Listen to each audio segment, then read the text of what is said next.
Donc, bonjour à toutes, je pense qu'on n'est que des femmes. Bienvenue au quatrième et dernier volet du cycle à la rencontre des MSP participatives, une série de webinaires dédiés aux MSP qui ont développé une approche participative de la santé.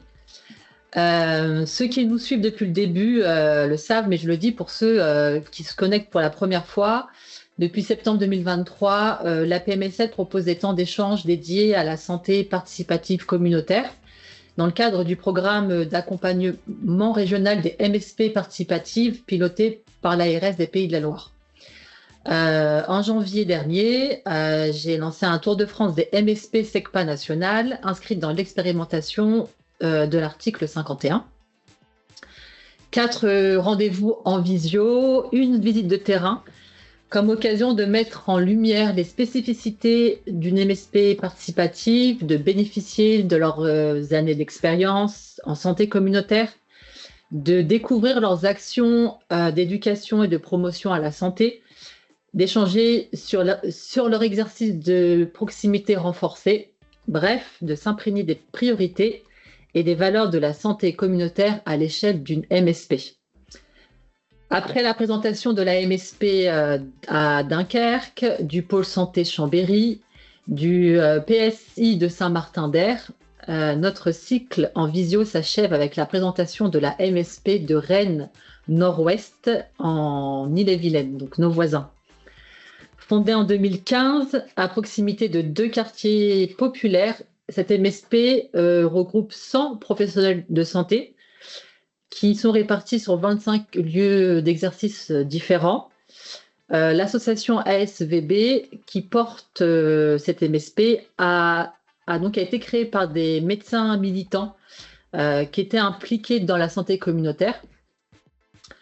Mais pour en découvrir plus, donc je laisse la parole à nos 6 intervenantes au profil varié. En l'occurrence, Madame Jarno Josiana, médecin généraliste et coprésidente de l'association.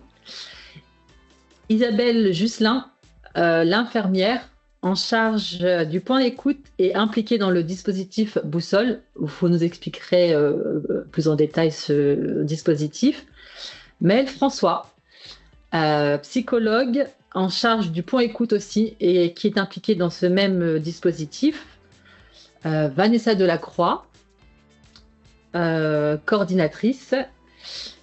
Barbara Balcon-Biaskowski, désolée si j'écorche le nom de famille, c'est ça à peu près. Donc la médiatrice en santé. Et Johanna Abolgassemi, la directrice de l'association et de la MSP.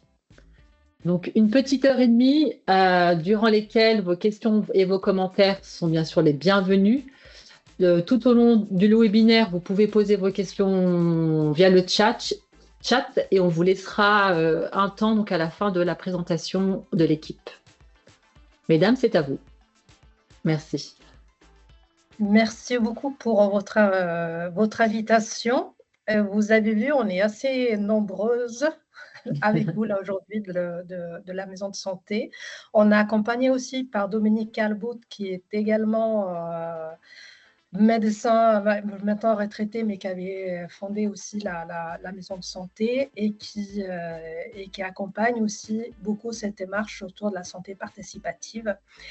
Ce qu'on vous propose, c'est une présentation assez courte parce que je sais que vous avez déjà beaucoup échangé avec d'autres maisons de santé et que vous voyez bien les grandes lignes du projet de la santé participative et qu'on garde plutôt du temps d'échanges et de discussions pour la grande majorité de cette rencontre. Et peut-être vous dire aussi que ça, on est très nombreux autour de la table, autour de l'écran plutôt.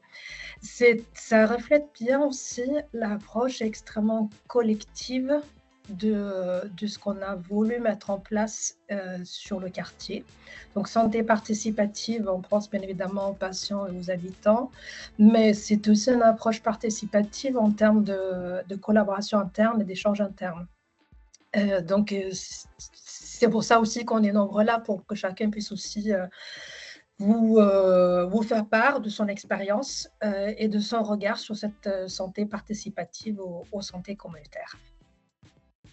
Très Si bien. ça vous va, je vais projeter notre petite présentation qu'on va encore une fois balayer assez rapidement et ensuite, euh, et ensuite on prévoit un bon temps d'échange autour de tout ça.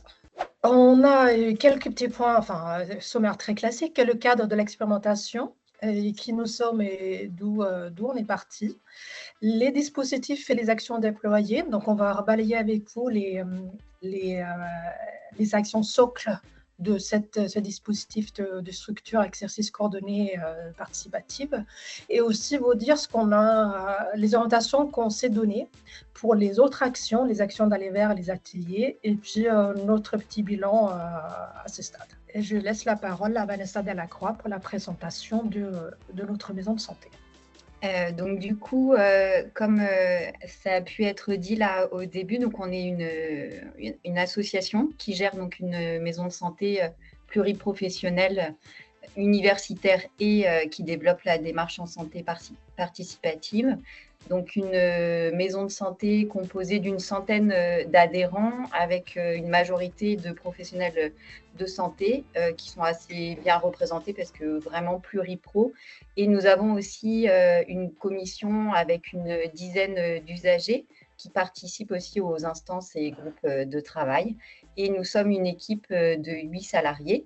Donc, on intervient sur un quartier prioritaire de la ville de Rennes, quartier Villejean-Beauregard. Donc, c'est un quartier de 22 000 habitants qui est composé aussi de pas mal d'étudiants puisque nous avons l'université Rennes 2 sur notre territoire.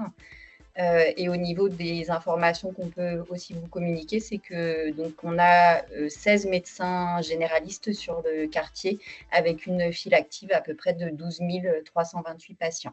Donc ça, du coup, on a fait un petit recueil un peu des freins qu'on a pu identifier sur notre quartier. Donc tout ce qui est frein à l'accès à la santé et aux soins. Donc, on a listé donc la précarité économique, les emplois précaires avec des horaires décalés et des horaires atypiques, des problématiques de fracture numérique, donc une cinquantaine de nationalités présentes sur notre quartier, donc avec pas mal de soucis d'allophonie. Des problématiques d'isolement social.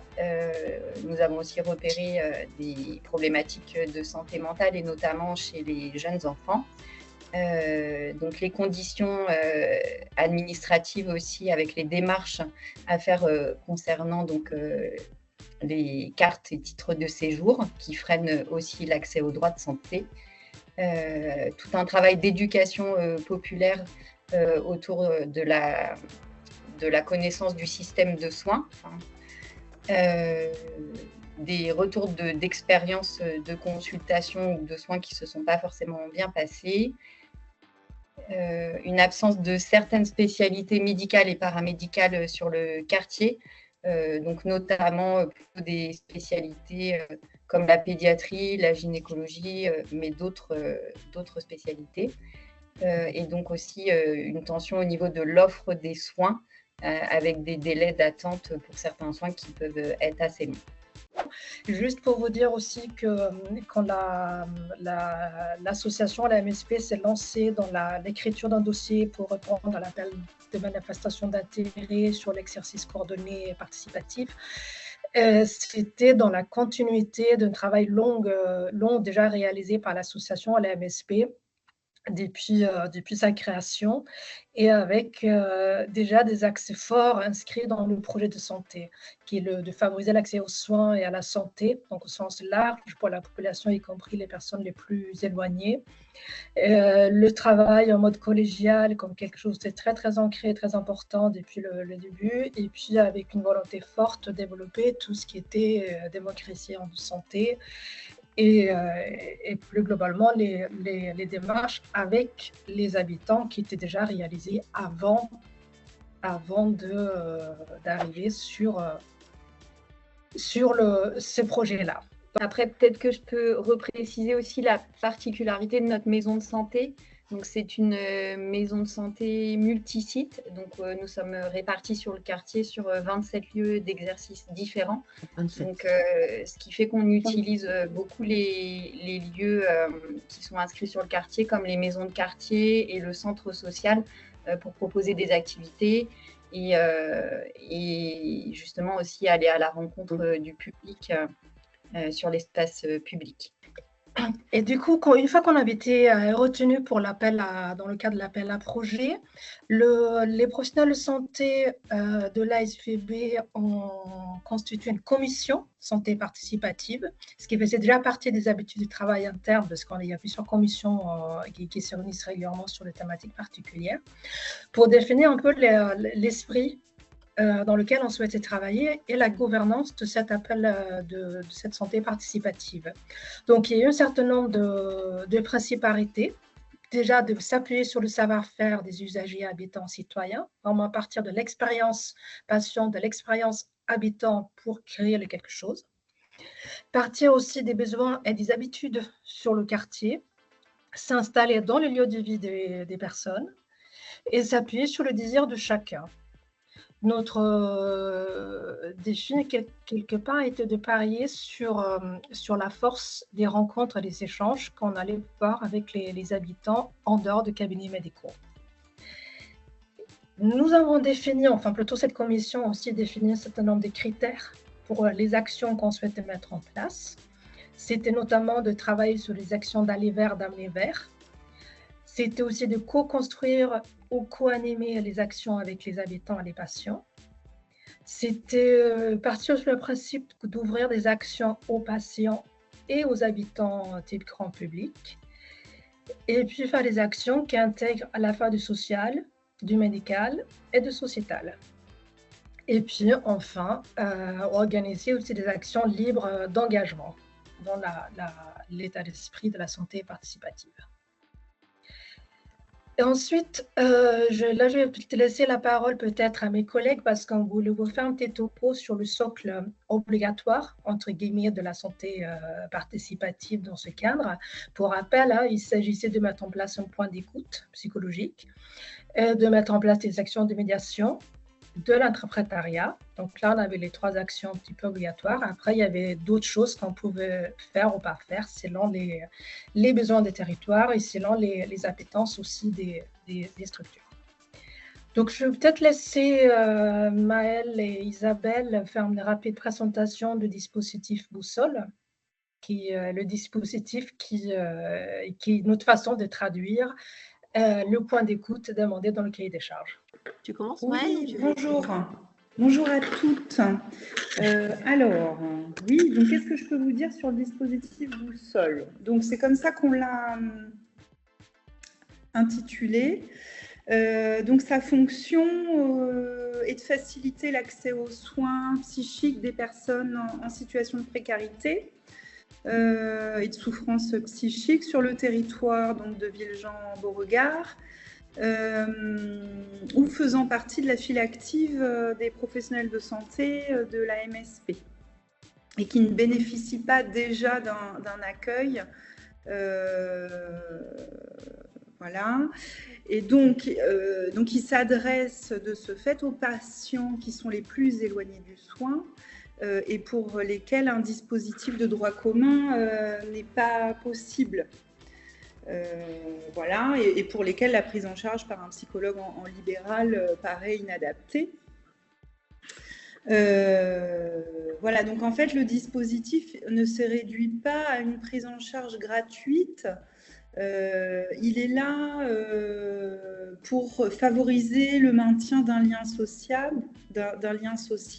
vivable, et c'est pour ça qu'on l'a réfléchi aussi en lien direct avec le quartier, les partenaires sociaux et enfin voilà, tous les partenaires du quartier. Voilà. Donc à ce titre, on a donc décidé qu'il y aurait plusieurs portes d'entrée à la rencontre avec l'infirmière ou la psychologue en charge du dispositif. Donc, déjà, la première porte d'entrée, on va dire, c'est évidemment un des professionnels de santé de la MSP et qui présente voilà, des difficultés à aller consulter ou dans un CMP ou en libéral. Donc voilà, je pourrais vous en parler plus précisément si vous le souhaitez. Mais la deuxième porte d'entrée, la plus importante, il me semble, c'était qu'on puisse s'inscrire au sein des lieux de vie sur le quartier. Et donc, on a choisi un lieu d'accès aux droits sociaux et culturels, et qui est donc l'espace social commun. Et donc, on est présent donc Isabelle, infirmière, et moi-même, une demi-journée par semaine, donc sur un des lieux pour un café santé animé par Isabelle, que je laisserai expliquer, voilà. Et moi, une permanence, on appelle ça une permanence, mais parce que c'est à prendre au premier sens du terme, c'est-à-dire que c'est la possibilité pour quiconque de rencontrer un psychologue à qui venir dire ce qui ne va pas. Voilà. Voilà. Et donc, Isabelle, je te laisse peut-être parler du Café Santé et de la marche. Oui, tout à fait. Donc, en fait, sur ce premier point d'écoute, comme il est rappelé, en fait, on est parti d'une volonté des habitants.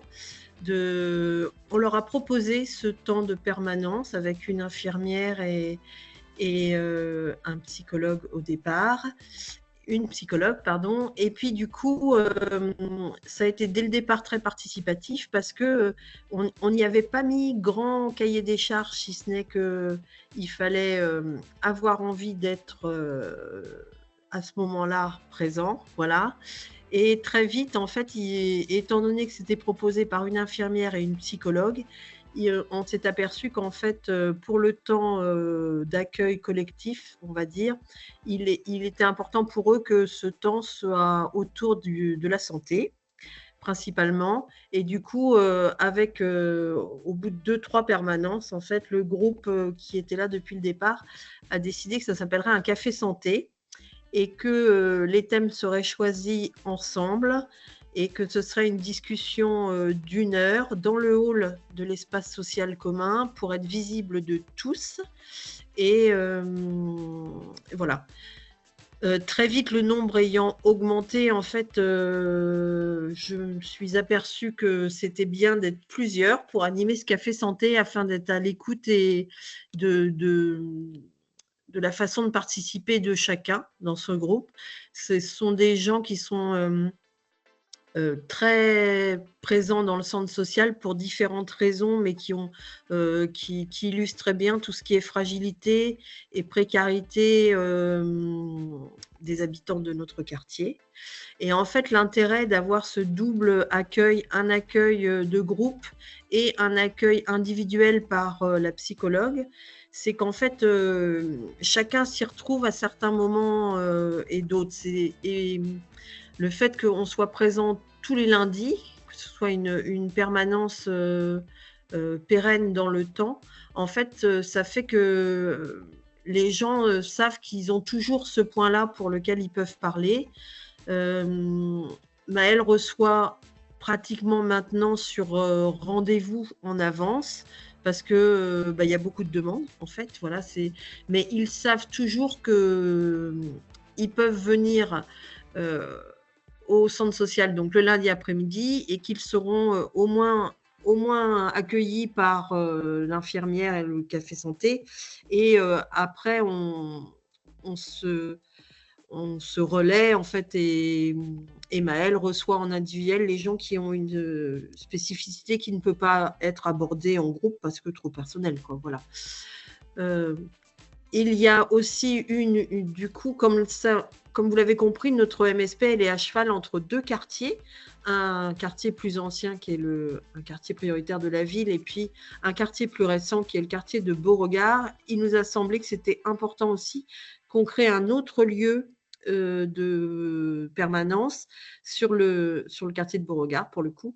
Et là, en fait, ce n'étaient pas les mêmes personnes, ce n'étaient pas les mêmes envies, ce n'était pas le même lieu d'accueil puisque là, on était accueillis dans une maison de quartier.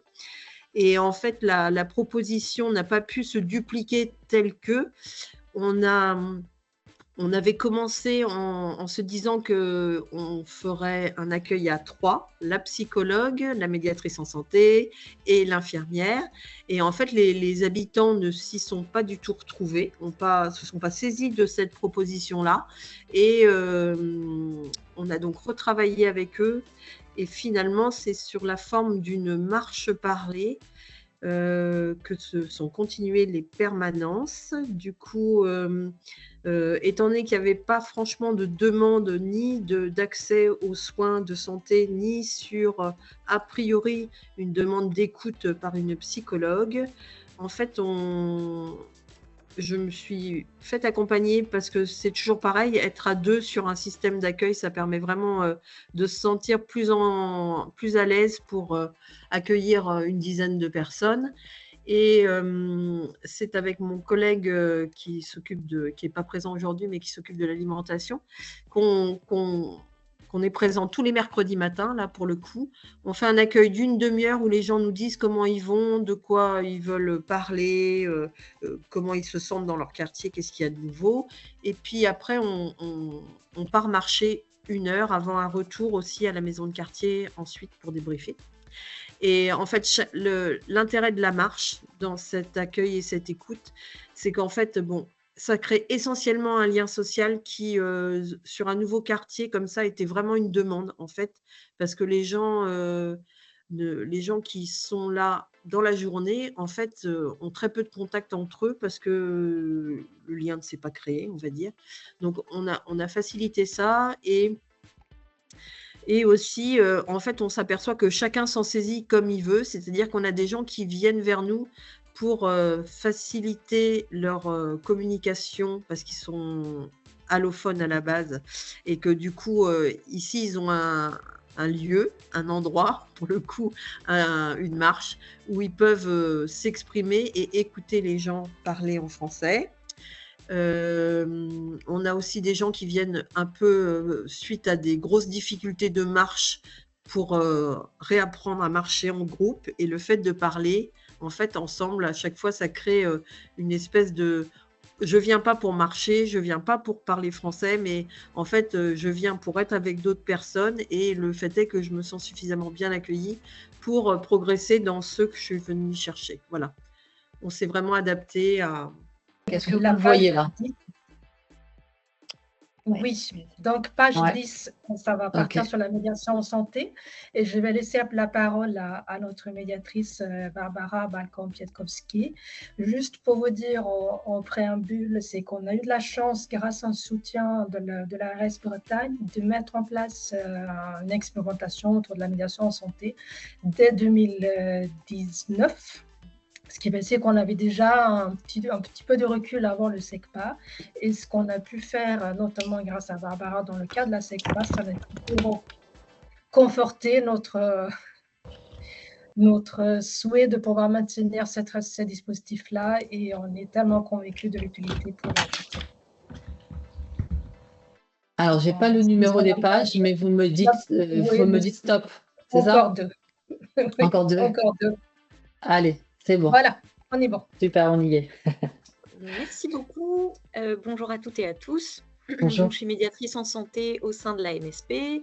Le dispositif précédait du coup l'appel à manifestation d'intérêt structure d'exercice coordonnée participative.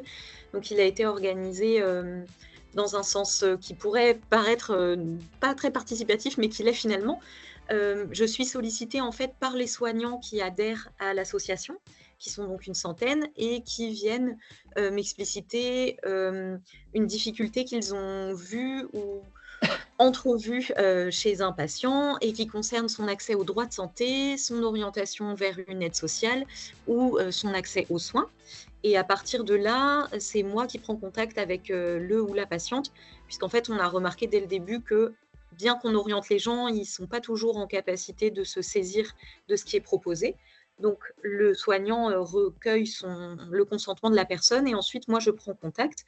En général, la personne est toujours partante et à partir de là, peut s'engager un accompagnement qui va se baser non pas nécessairement sur ce que le professionnel a repéré, mais sur ce qui est prioritaire aux yeux de la personne pour pouvoir avancer et se sentir en meilleure santé. Donc, on facilite l'accès aux soins, l'accès aux droits de santé et l'orientation vers l'aide sociale. Mais ce n'est pas que ça, c'est aussi beaucoup aider dans l'électronisme, faire en sorte de créer des ponts pour les personnes allophones, augmenter la littératie en santé des personnes en explicitant au maximum, créer vraiment quelque chose d'individuel. Et ça passe parfois, bien avant de prendre un rendez-vous chez un cardiologue, par essayer de trouver une activité physique ou un loisir qui pourrait plaire à la personne sur le quartier. Parce que finalement, le problème, ce n'est pas tellement de se rendre chez le cardiologue, le problème, c'est plutôt qu'elle n'est plus très habituée à être en lien avec d'autres personnes et que du coup, ça peut être difficile de sortir du quartier ou de sortir de la maison. Voilà, globalement, c'est les mêmes problématiques et les mêmes thématiques qu'on retrouve sur d'autres dispositifs de la MSP participative. Voilà, qu'ajouter d'autre c'est vraiment, on part de ce que la personne souhaite faire et on fait ensemble au maximum. Il y a de très rares cas quand, par exemple, les personnes ne sont pas en capacité de s'exprimer par elles-mêmes pour un problème neurologique ou autre, où on tricote autrement. Mais sinon, on fait toujours au maximum ensemble. Et c'est aussi la personne qui décide de quand est-ce que son suivi se termine. Ou bien on peut aussi en discuter quand moi, je n'ai plus les compétences requises et qu'une orientation vers quelqu'un d'autre, par exemple, est nécessaire. Mais l'orientation vers quelqu'un d'autre ne veut pas dire que je ne suis plus disponible pour la personne. La présence de la médiatrice constitue un soutien pour une raison ou pour une autre, bien sûr, je reste dans le suivi. Voilà.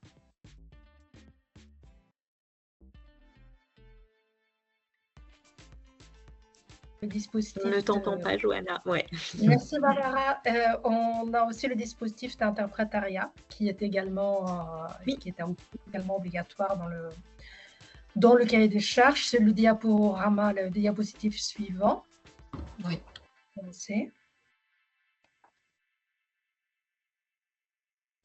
Ok. Tu veux que je continue sur l'interprétariat, Johanna? Comme tu veux. Non, je vois comme tu veux, si. Très bien. Ça marche. Donc, l'interprétariat a pu continuer à être mis en place et à disposition des patients de la MSP et des soignants et des salariés de la MSP grâce à l'AMI structure d'exercice coordonnée participative, mais en fait, il a également préexisté à cet appel à manifestation d'intérêt, puisqu'on avait répondu à un autre appel à projet pour essayer de mettre en place des consultations avec des interprètes professionnels, parce qu'on s'apercevait que malgré la présence d'un partenaire qui est toujours très important pour notre MSP, qui est le réseau Louis Guillou, qui a notamment parmi ses missions l'aide à la mise en place de consultations avec un interprète professionnel, on constatait quand même que la limite de ça, c'est qu'ils ont peu d'interprètes et du coup peu de créneaux disponibles et pas nécessairement toutes les langues qui sont pratiquées dans le quartier. Donc on avait répondu à un appel à projet pour compléter cette offre-là et proposer aux soignants et aux patients de solliciter les services d'un autre système téléphonique sans rendez-vous d'interprétariat professionnel. Donc ça vise vraiment à décharger les proches de la mission de traduction qui n'est pas toujours très agréable à porter. On a aussi des proches qui sont très jeunes qui le faisaient auparavant. Et puis ça aide aussi à rétablir une communication beaucoup plus horizontale en consultation ou en rendez-vous ou en accompagnement, parce que du coup chacun peut discuter dans la langue de son choix dès lors qu'un interprète est disponible. Et donc ça a été mis en place et c'est très très sollicité. Pour l'instant, on est aux alentours peut-être entre 30 et 50 consultations avec interprète par mois. Donc c'est vraiment quelque chose qui est très très sollicité dans le quartier. Très bien. Et enfin, un petit slide sur les actions supplémentaires. Si on va passer à la page d'après, où on a beaucoup travaillé sur la notion d'aller vers, amener vers. Vous l'avez compris, on est dans une maison de santé multisite, donc on n'a pas un lieu unique dans lequel on peut accueillir les habitants du quartier et les patients. Et l'option prise par notre commission interne santé participative, c'était d'aller investir les lieux de vie du quartier, donc aussi bien les espaces publics que les lieux des partenaires. On a commencé par des temps sur l'espace public pour collecter des besoins, écouter les habitants, c'est quoi les problématiques pour vous sur le quartier, de quoi aimeriez-vous parler, de quoi aimeriez-vous échanger avec les professionnels de santé, avec d'autres habitants. Et on a identifié un certain nombre de sujets qui les intéressaient, comme vous savez, listés dans le petit encadré bleu, sur l'alimentation, sur les activités physiques, sur la parentalité, sur les écrans. Là, sont tout ce qui concerne la cigarette, le tabac, l'isolement social, etc., etc. Et à partir de là, on a commencé à expérimenter différents formats.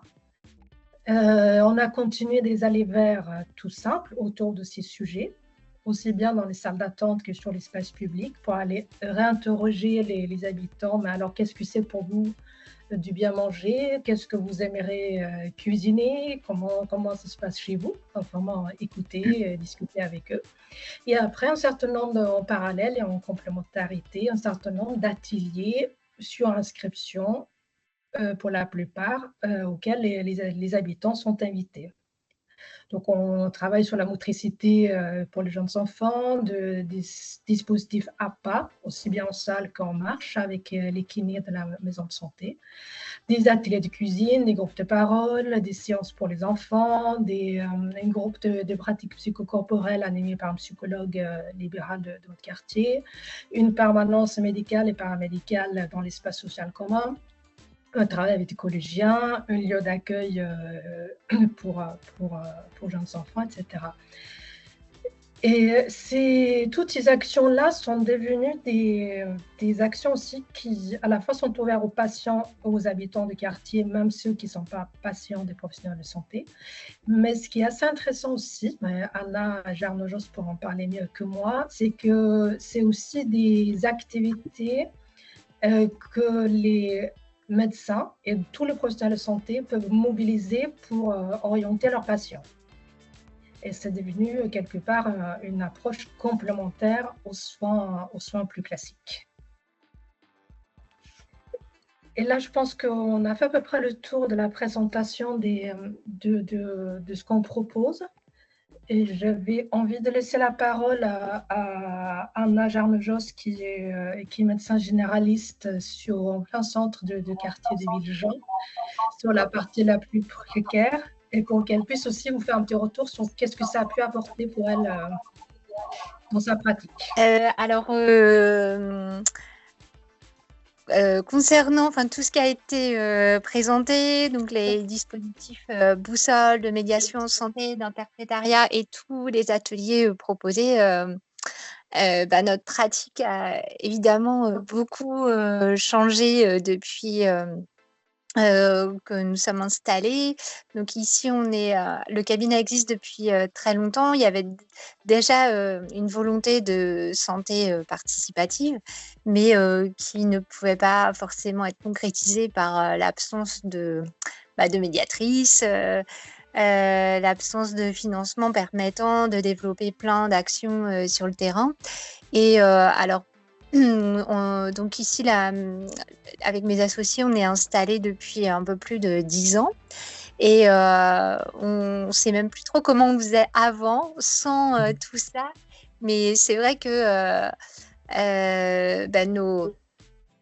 nos consultations, presque toutes, sont aussi des propositions, sont faites de propositions de participation à tous ces ateliers, ou des propositions de consultation auprès de la psychologue de la SVB, des demandes d'intervention auprès de la médiatrice ou auprès de la puéricultrice. On a voilà, tout a changé. On peut vraiment aller plus loin que s'arrêter aux difficultés du patient, en fait. Avant, quand le patient n'avait aucune idée de comment mettre sa CMU à jour, on lui disait juste allez voir à la sécurité sociale, voilà.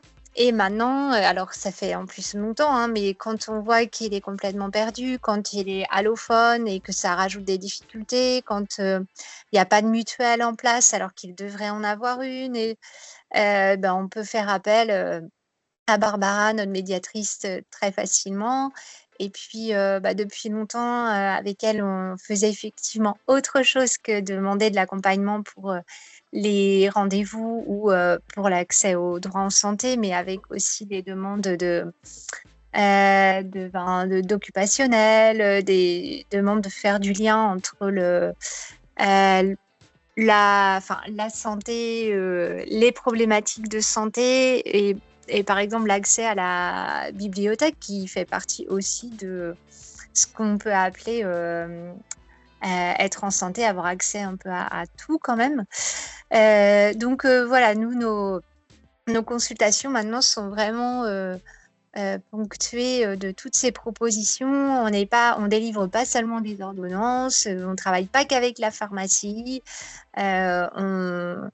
on travaille pas qu'avec les spécialistes sans lien, parce que donc parfois il faut avoir un lien entre nous et nos collègues dans les autres quartiers. Donc ce lien, ça va être par la médiatrice, l'interprète. Et voilà, donc ça a tout changé. Et nous, on est vraiment très satisfaits de pouvoir mettre tout ça en œuvre. Alors nous, à proprement parler, les médecins généralistes, on participe aussi à certaines actions, mais évidemment, on ne fait pas tout. Donc, on travaille encore plus avec nos collègues qui vont animer tel atelier. Je pense aux orthophonistes qui vont justement faire une sortie tous les trimestres à la bibliothèque, qui vont animer des jeux, des ateliers jeux pour les personnes âgées, un peu isolées, aux psychomotriciens et kinés qui vont proposer l'atelier Bébé Bouge et sur les lieux de la PMI. Donc voilà, c'est plein de liens intenses qui continuent de se faire et se refaire, se retisser au gré des changements de professionnels libéraux comme salariés de la PMI. Voilà, donc j'attends après vos questions, hein, comme mes collègues, mais c'était mon premier témoignage de médecin généraliste exerçant en quartier prioritaire de la ville et pouvant exerçant en tout cas la santé participative au sein de notre MSP. Merci beaucoup. Donc, on entend que c'est un bilan plus que positif, effectivement. Ah oui. On va vous donner quelques chiffres quand même, si vous voulez bien. On a un petit slide avec quelques chiffres clés. Ouais. Alors. Et après, on va passer aux échanges peut-être un peu plus libres. Juste pour vous dire là sur le dispositif Écoute Psy, qu'on a appelé nous Boussole, qui a cette double porte entrée, le suivi individuel et le suivi, l'approche collective. On est à ce jour-là pour l'année 2024 à 205 suivis individuels et 36 rencontres en groupe. La médiation en santé, qui depuis le début de l'année, elle a accompagné 96 personnes différentes vers l'accès aux soins, les droits de santé. On est toujours sur cette même période de janvier-octobre à 250 consultations avec interprète au téléphone. Et peut-être une chose importante à dire sur l'interprétariat, c'est que ce n'est pas réservé aux médecins généralistes, mais c'est tous les professionnels de santé et des salariés de l'association qui peuvent avoir recours à ce service, ce qui est très important. 8 consultations avec interprète en présentiel. Sur l'accompagnement parental, on a un petit peu moins parlé, mais on a aussi embauché une puéricultrice à 60% de temps de travail pour faire de l'accompagnement parental, puisque c'est un sujet fort sur le quartier. Et ça ne faisait pas partie des dispositifs socles et on ne sait pas exactement comment on va le poursuivre, mais là aussi, on a quand même eu 70 familles accompagnées cette année avec des résultats plutôt très positifs. Et il y a eu 138 allées verts ou abonnés verts sur l'espace public et dans les salles d'attente sur des thématiques différentes, sur les écrans, sur l'activité physique, etc. Et puis des ateliers, des groupes d'échange où on a dans plus de 300 personnes qui ont pu participer et bénéficier de ces ateliers. On doit avoir une deuxième slide avec quelques observations. Je vais terminer là-dessus. Est-ce que ce dispositif SECPA a pu apporter pour notre maison de santé? Déjà, je vous l'ai dit tout à l'heure, c'était dans la continuité un petit peu de la philosophie de la maison de santé et de notre projet de santé rédigé dans le cadre des ACI. Mais ça a vraiment permis de renforcer les actions déjà engagées, de réaliser des choses qu'on n'a jamais fait avant et avoir des financements pour le faire. De ne pas courir après les appels à projets, de ne pas courir après des petits bouts de financement qui de toute façon est insuffisant. Donc vraiment sécuriser les actions en cours et pérennisation d'un certain nombre de choses. Ça nous a aussi permis de travailler beaucoup plus ensemble, en pluripro et de manière différente, puisqu'on ne va pas travailler uniquement sur les parcours patients, mais on va travailler aussi sur la santé publique au sens large pour tous les habitants du quartier. Et du coup, les professionnels de santé sortent de leur cabinet, ils se voient différemment, on aborde les choses différemment, on rencontre de nouveaux partenaires, donc c'est aussi très riche. Et j'ai noté aussi que ça crée une autre relation avec les patients. Une fois qu'on a été marcher avec des patients ou qu'on a fait un atelier cuisine avec des patients, on ne va pas avoir le même... on a forcément d'autres types d'échanges et d'autres rapports. Ce que ça a apporté de notre point de vue pour les patients et les habitants, c'est qu'on a été peut-être un peu plus adaptés dans nos propositions pour les habitants, parce qu'on on avait davantage de temps pour les écouter et pour comprendre ce dont ils avaient besoin. Et on a pu observer aussi des temps de mise en place du soutien entre pairs, ce qui est plutôt très positif aussi. Et on a pu développer d'autres modes de collaboration avec les habitants. Isabelle en a parlé un petit peu tout à l'heure, mais avec des habitants qui viennent maintenant vers elle ou vers les autres, ou vers l'ASVB pour proposer des choses, ce qui est intéressant. Et puis, Anna en a parlé un petit peu aussi, mais des alternatives à la prise en charge. Que le patient ne va pas sortir forcément avec une ordonnance pour aller chercher un médicament, mais plutôt pour une orientation, pour aller faire un atelier de cuisine ou pour aller marcher. Donc, ça change aussi pas mal de choses. Vous l'avez compris, on est plus que convaincus de l'intérêt de ça se sent. Positif. Donc, on avait plus envie d'échanger un petit peu avec vous et répondre aussi à vos questions si vous en avez. Oui, merci beaucoup. Merci beaucoup, mesdames, pour ces présentations. Il ne me reste plus qu'à vous remercier chaleureusement, non seulement d'avoir accepté mon invitation, mais pour tout le temps que vous avez consacré pour la préparation de cette intervention et puis pour ce partage très généreux qui nous a permis de comprendre vraiment beaucoup de choses. Ces retours d'expérience sont toujours l'occasion d'enrichir ses ressources, de questionner ses postures et puis d'ouvrir de nouvelles perspectives. Et c'est ce qui s'est passé pendant cette pause déjeuner. Donc, merci mesdames.